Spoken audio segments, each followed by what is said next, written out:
Farewell to purchasing inferior products from competing companies, declared the president's wife, single-handedly terminating a crucial contract. As a key client, her decision left me anxious, yet amidst the concern, inspiration struck. Understood. We will cease all deliveries to your company, I confidently asserted, sealing the deal with my signature on the contract she presented. Later, the president's wife returned to our premises, her countenance drained of color, a blend of shock and dismay evident. My name is Mia, aged 37, and I helm the company passed down from my grandfather, a bastion of stability with a roster of esteemed clients. To safeguard our legacy and workforce, I immersed myself in economic studies and business development. Specializing in precision mechanical equipment, our seasoned employees, some with tenure dating back to my grandfather's era, impart invaluable knowledge. My dedication hasn't gone unnoticed. I've garnered trust and respect, even among the elder staff. However, the journey to further recognition is ongoing. There's always more to learn. Then, an extraordinary incident unfolded within our midst, the catalyst being the president's wife of a pivotal client. Despite our long-standing relationship, she derided me as a childish girl unfit to lead. Mrs. Brown's unexpected appearance at her husband's year-end gala, where I was invited, marked our initial encounter. After cordial pleasantries, she delivered a disconcerting warning, insinuating potential repercussions for perceived deception. Confounded by her animosity, I observed Mrs. Brown's amiable demeanor with others, contrasting sharply with her demeanor towards me. As the evening waned, I couldn't shake the feeling of unease, pondering the underlying motives behind her hostility. And so, as the festivities concluded, rather than attending the after-party, I retreated to contemplate the unsettling exchange. I resolved to visit my parents' house, seeking insight into Mrs. Brown's perplexing behavior. With both my parents and grandparents residing there, it served as a sanctuary where I often sought counsel from my grandfather. Upon arrival, I extended my apologies for the late hour, met with warm welcomes from my parents, who informed me that my grandfather was still awake. Eager to delve into the matter, I sought out my grandfather to inquire about Mrs. Brown's character. To my bewilderment, my grandfather painted her as an epitome of perfection, a devoted wife unfalteringly supporting her husband, devoid of ulterior motives. Yet, the more I learned, the more perplexed I became regarding Mrs. Brown's demeanor. Days after the eventful party, Mrs. Brown made an unexpected appearance at my company, much to the surprise of my staff and secretary. Her unannounced visit left her waiting, a situation that evidently irked her. Venting her frustration, she chastised my secretary, attributing the company's alleged incompetence to my leadership, a sentiment I found unjustified, given the circumstances. Regrettably absent during Mrs. Brown's visit, I swiftly arranged a meeting to address her grievances. Upon entering the president's office, I anticipated encountering her husband, only to find Mrs. Brown occupying his seat, exuding an air of superiority. Despite this, I extended my apologies for my prior unavailability and expressed a willingness to address her concerns. To my surprise, Mrs. Brown abruptly declared goodbye to utilizing inferior products from other companies, a statement that left me momentarily taken aback. I stood in stunned silence, my expression surely betraying my disbelief as Mrs. Brown leveled her accusations. A company overseen by someone as inexperienced as you simply can't be relied upon, she asserted, citing alleged overcharging and questioning the quality of our products. Her assertions were baseless, prompting me to vehemently defend our pricing and passionately extol the superior quality of our offerings, endorsed by the president himself. Yet Mrs. Brown remained obstinate, refusing to entertain reason, her condescending demeanor grating on my nerves. When pressed about the president's awareness, she revealed her interim role as acting president, granted due to her spouse's sudden departure abroad to address production issues. It dawned on me why the president had been absent from the recent gathering. With finality, Mrs. Brown decreed our impending contract termination, insisting on a prompt meeting the following day to finalize the details. Feeling unceremoniously dismissed, I departed her office, a sense of urgency settling over me. The realization struck hard.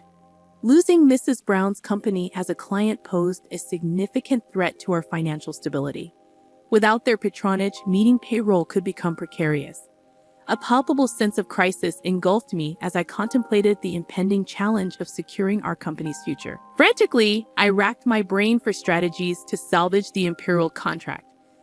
The following day, Mrs. Brown punctually arrived at our premises, her demeanor somber as she placed the termination documents on my desk, urging swift action.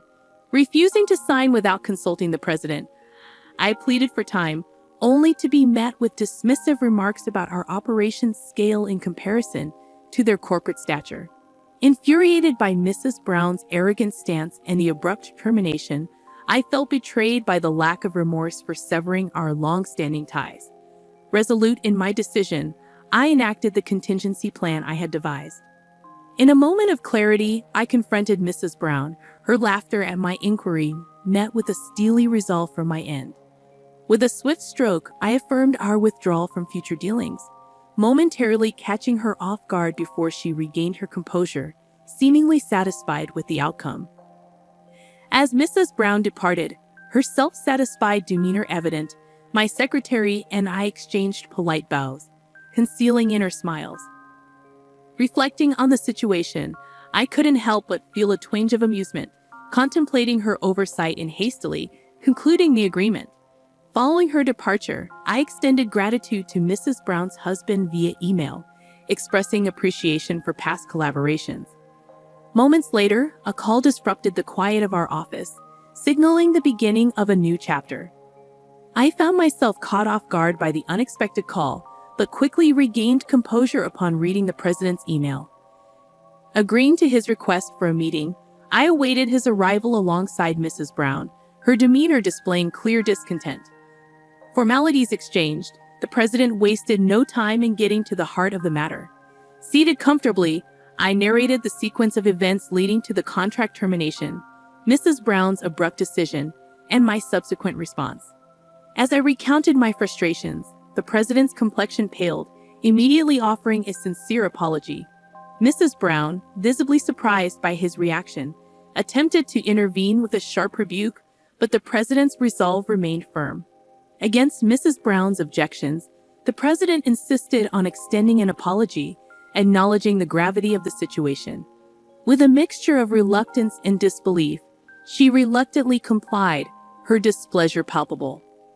Turning to me, the president earnestly implored for reconsideration, highlighting the significant impact the termination would have on their company. Despite Mrs. Brown's silent disapproval, he continued to express remorse, underscoring their reliance on our partnership. As tensions simmered, it became evident that despite any potential repercussions, our company's significance to theirs couldn't be ignored. With a nod of understanding, I acknowledged the president's plea, signaling a potential pathway to reconciliation. I've already secured contracts with overseas companies to replace it. What's the problem with that? Mrs. Brown maintained her assertive stance. I couldn't help but sigh in exasperation at her demeanor. Witnessing my reaction, the president was visibly shocked, unleashing a furious reprimand upon Mrs. Brown. You don't understand anything. How could you do this without consideration? We've had a faithful relationship with this company for 40 years. Do you understand the significance of that? His words fell on deaf ears as Mrs. Brown laughed them off, asserting her disregard for old relationships. So what? I don't care about old relationships. Cutting ties with this company will reduce costs, allowing us to lower the prices of our own products. It's all beneficial, she retorted, unyielding in her stance. The president's anger only intensified, regretting his decision to let her act as president. In a moment of triumph, Mrs. Brown's phone interrupted the confrontation. Brushing off the call with irritation, her demeanor shifted to panic and confusion. Sensing something amiss, I waited until she ended the call before inquiring about the issue. Seemingly overwhelmed, Mrs. Brown began to mutter about delayed and inferior goods from the overseas company. I couldn't help but mockingly laugh at her distress, explaining that such setbacks were to be expected. Our precision mechanical equipment boasted unique craftsmanship and technology, qualities that couldn't be replicated elsewhere. Confounded, Mrs. Brown demanded clarification. Firmly, I elaborated on the significance of our company's cultivated technology and craftsmanship, emphasizing that our products incorporated techniques unavailable elsewhere. It was a moment of realization for Mrs. Brown as she finally grasped the true value of our offerings. Confidently, I made my stance clear, prompting a shift in Mrs. Brown's demeanor from aggression to frustration and defeat. Maintaining my composure, I faced her with a triumphant expression, observing as she retreated into sullen silence, her demeanor akin to that of a sulking child. Curious about the motivations behind her actions, I pressed Mrs. Brown for an explanation. With a defined attitude, she began to unravel her intentions, her desire to pass the company to her son conflicting with her husband's plans. It became evident that her actions were driven by a misguided attempt to secure her son's future by positioning him as the company's president, a plan thwarted by her husband's opposition. Seizing an opportunity presented by overseas complications, Mrs. Brown had orchestrated a series of maneuvers to consolidate power and eliminate perceived threats, including severing long-standing partnerships and pursuing alternative contracts. However, her plans unraveled upon discovering her son's true aspirations, leading to a moment of reckoning. In a surprising turn, the president revealed their son's preference for pursuing agriculture, not business, an admission that left Mrs. Brown visibly shaken. Confronted with the reality of her son's desires, her resolve faltered and she sank to the floor in defeat. With sincerity, the president pleaded for a chance to rectify the situation, expressing a willingness to amend the terms of our contract. Extending a hand in reconciliation, I proposed a path forward on the condition that Mrs. Brown relinquish her involvement in the company's management. While the president's relief was palpable, Mrs. Brown remained embittered, insisting that the termination documents would stand. Despite her resistance, a glimmer of hope emerged as the possibility of reconciliation beckoned, marking a pivotal moment in our dealings with Mrs. Brown and her company. I stood firm in my decision not to invalidate the contract termination, a move driven by Mrs. Brown's unwavering ambition for her son to ascend to the presidency. Despite her stubbornness, I remained composed, suggesting she revisit the contract documents. In a pointed gesture, I drew attention to an overlooked detail, my signature placed outside the designated area. Mrs. Brown's silence spoke volumes as she grappled with the realization of her oversight. With a calm admonition, I underscored the importance of meticulousness in managerial roles, a trait seemingly lacking in Mrs. Brown's approach.